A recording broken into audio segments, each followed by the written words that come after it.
Hope that all of you are doing well. आज का जो हमारा टॉपिक है वो इंटर्नशिप रिपोर्ट के रिलेटेड है।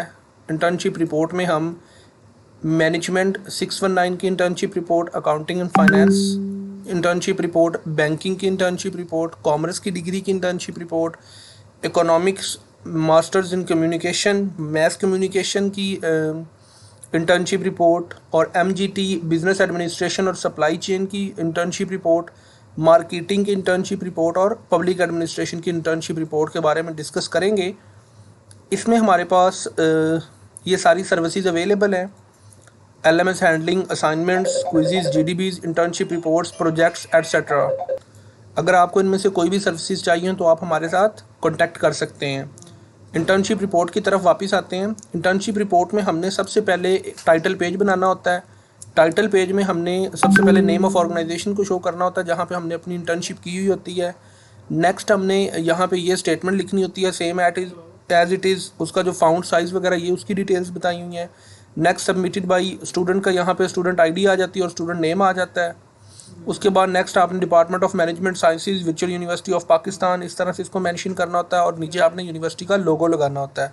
तो ये जो डिटेल्स होती हैं ये हमारे पास इंटर्नशिप रिपोर्ट के जो टाइटल पेज की होती हैं। उसके बाद हमारी जो इंटर्नशिप रिपोर्ट होती है उसमें हमने सबसे पहले लेटर ऑफ अंडरटेकिंग लगाना होता है। लेटर ऑफ अंडरटेकिंग की हमारे पास फॉर्मेट अवेलेबल है, किसी भी स्टूडेंट को चाहिए हो तो वो हमसे ले सकते हैं। इसके अलावा डाउनलोड सेक्शन में भी वो लेटर ऑफ अंडरटेकिंग के नाम से एक PDF फाइल अवेलेबल है। लेटर ऑफ अंडरटेकिंग के बाद नेक्स्ट आपने क्या करना होता है, नेक्स्ट आपने scan copy of internship certificate. Internship करने के लिए ये ज़रूरी है कि आप एक स्टूडेंट होने चाहिए, आप जॉब होल्डर ना हो, आपने कहीं पे 6 to 8 वीक्स की इंटर्नशिप की हुई हो और आपके पास उसका इंटर्नशिप लेटर होना चाहिए। उसकी आपने स्कैन जो कॉपी है वो आपने अपनी इंटर्नशिप रिपोर्ट के थर्ड वाले पेज पे लगानी होती है। फर्स्ट पेज आपका टाइटल पेज होता है, सेकंड वाला आपका लेटर ऑफ अंडरटेकिंग होता है, थर्ड वाला आपका scan copy of internship report होती है। उसके बाद डेडिकेशन, ये ऑप्शनल है, आप लिखना चाहें तो आप अपना वर्क जो है वो किसको डेडिकेट करना चाहते हैं। उसके बाद नेक्स्ट आपके पास आ जाता है एक्नॉलेजमेंट। एक्नॉलेजमेंट में आपने ये बताना होता है कि आप अपना जो वर्क है उसके हवाले से एक्नॉलेजमेंट लिखते हैं। उसके बाद एग्जेक्टिव समरी आपने लिखनी होती है, जो आपका कंप्लीट वर्क है उसकी एग्जेक्टिव समरी आपने अपने जो मेजर पॉइंट्स हैं अपनी इंटर्नशिप रिपोर्ट के उनको वहाँ पे मेंशन करना होता है।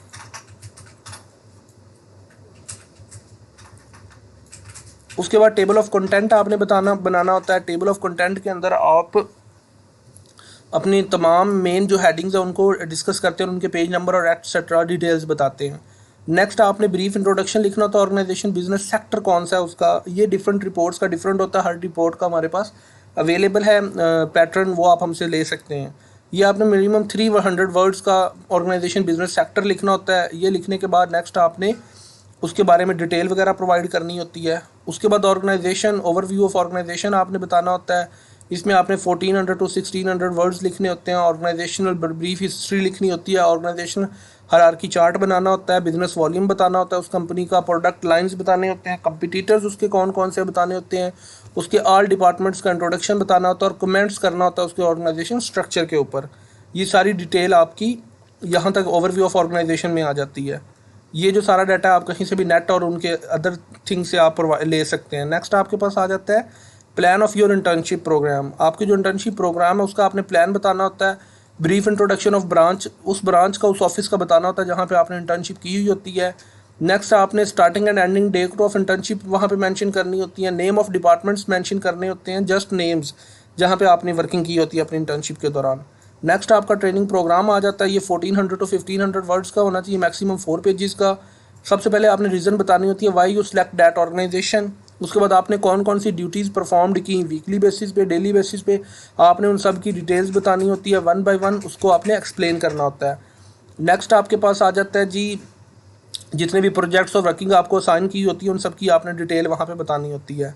उसके बाद नेक्स्ट आपके पास है लर्निंग एक्सपीरियंसेस आपके कौन कौन से थे। ये 200-300 वर्ड्स का होना चाहिए। नॉलेज कौन कौन सा आपने गेन किया, स्किल्स कौन कौन सी लर्न की, उनकी डिटेल बतानी होती है। एटीट्यूड और वैल्यूज़ आपकी कौन कौन सी थी। मोस्ट चैलेंजिंग टास्क आपका कौन कौन सा था, ये सारी डिटेल्स आपने बतानी होती है।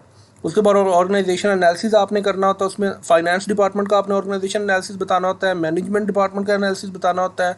ह्यूमन रिसोर्स मैनेजमेंट डिपार्टमेंट का आपने एनालिसिस बताना होता है। ये सारी चीज़ें आपने बतानी होती हैं उस ऑर्गेनाइजेशन के बारे में। ये आप जनरल डाटा नहीं लिखेंगे, स्पेसिफिक टू दैट ऑर्गेनाइजेशन आपने लिखना होता है। नेक्स्ट आपके पास आ जाता है जी स्वॉट एनालिसिस। स्वॉट एनालिसिस में आपने उस कंपनी के स्ट्रेंथ, वीकनेस, अपॉर्चुनिटी और थ्रेट वगैरह बताने होते हैं। वन बाय वन आपने हर के 5-5 6-6 पॉइंट्स लिखने होते हैं और पॉइंट्स की फॉर्म में आपको स्वॉट एनालिसिस करना होता है। उसके बाद नेक्स्ट आपने जो है future prospects of the organization कौन से 100 to 200 वर्ड्स का लिखना हो, तो उनके फ्यूचर प्लान्स कौन कौन से, न्यू प्रोडक्ट्स या प्रोजेक्ट्स वो कौन कौन से लॉन्च कर रहे हैं। ओवरऑल आपकी जो इंटर्नशिप रिपोर्ट उसका आपने कंक्लूजन 200 to 300 वर्ड्स में यहाँ पे लिखना होता है। नेक्स्ट आपने रिकमेंडेशंस बतानी होती हैं, कौन कौन सी आपको चाहिए होंगी उनकी आप डिटेल बताते हैं। उसके बाद रेफरेंसेस, सोर्सेज यूज्ड, कौन कौन से रेफरेंसेस आपने यूज़ किए होते हैं उनको APA फॉर्मेट में आपने मेंशन करना होता है। एनेक्सिस आपने मेंशन करनी होती है, इसके अंदर ब्राउचर, फॉर्म्स, न्यूज़लेटर, इंटरव्यूज़ और क्वेश्चनर्स वगैरह जो आपने यूज़ किए होते हैं उन सब चीज़ों को आपने यहाँ पे मेंशन करना होता है। जो आपकी ओवरऑल रिपोर्ट है वो 100% प्लेजरिज्म फ्री होनी चाहिए, उसके अंदर प्लेजरिज्म बिल्कुल नहीं होना चाहिए। सेल्फ राइटिंग में आपने लिखी होनी चाहिए आपकी इंटर्नशिप रिपोर्ट। ये जो इंटर्नशिप रिपोर्ट थी ये प्योरली आपकी कॉमर्स आई 619 की थी। इसके अंदर मज़ीद कुछ हमारे पास ऑप्शंस अवेलेबल होते हैं जिसमें हम चेंजिंग वगैरह कर सकते हैं, वो मैं आपको थोड़ी थोड़ी चीज़ें बता देता हूँ। जिस तरह हमारे पास HRM आई 619 की इंटर्नशिप रिपोर्ट है, इसका जो हमारे पास फॉर्मेट है वो आपको मैं थोड़ा सा बता देता हूँ। ये यहाँ पे HRM आई 619 की मैंने फॉर्मेट ओपन किया है, इसमें ऑलमोस्ट सारा कुछ सेम है। जो चीज़ें डिफरेंट है मैं जस्ट आपको वो चीज़ें बता देता हूँ। ये इंटर्नशिप एक्टिविटी ट्रेनिंग प्रोग्राम आपका सेम है, उधर आपका ऑर्गेनाइजेशन एनालिसिस था, लेकिन HRM की रिपोर्ट के अंदर आपका एनालिसिस ऑफ HR फंक्शंस आ जाएगा।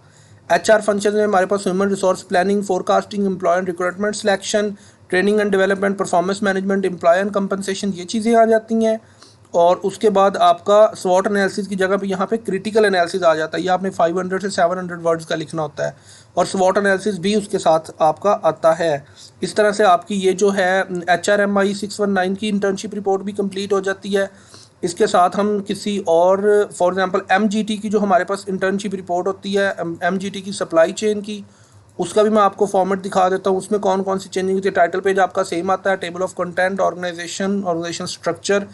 यहाँ पे आपने HR एनालिसिस के बजाय analysis of production and operation functions यहाँ पे करना होता है। प्रोडक्शन एंड ऑपरेशन प्लानिंग यहाँ पे आ जाता है, प्रोडक्शन फैसिलिटी लेआउट आ जाता है आपके पास, और management of quality, aggregate planning, supply chain management, warehousing, ये सारी चीज़ें आपने करनी होती है। उसके बाद क्रिटिकल एनालिसिस आ जाता है। स्वॉट एनालिसिस को करने की ज़रूरत नहीं है मैनेजमेंट की रिपोर्ट के अंदर, डायरेक्ट आप कंक्लूजन और रिकमेंडेशंस पे आ जाते हैं, रेफरेंसेस यूज्ड, और आपकी यहाँ पे ये डिटेल्स भी कंप्लीट हो जाती हैं। इसके अलावा HRM की भी हमारी रिपोर्ट हो गई है। उसके अलावा पैड आई, इसकी रिपोर्ट को भी डिस्कस कर लेते हैं। ये डायरेक्ट हमारे पास यहाँ पे एक स्टूडेंट की रिपोर्ट पड़ी हुई आपको वही शो कर देते हैं। इसके अंदर भी आपके पास जो मेन चीज़ें हैं वो वहीं आती हैं। Executive summary, table of content, organization structure आपने करना होता है, हायरार्की चार्ट आपने शो करना होता है, कमेंट्स करने होते हैं उसके ऊपर। उसके बाद नेक्स्ट ट्रेनिंग प्रोग्राम आ जाता है, डिटेल डिस्क्रिप्शन आ जाती है। उसके बाद इसमें भी क्रिटिकल एनालिसिस आपका होता है और वो HR एनालिसिस वगैरह या फंक्शनल एनालिसिस की ज़रूरत नहीं होती।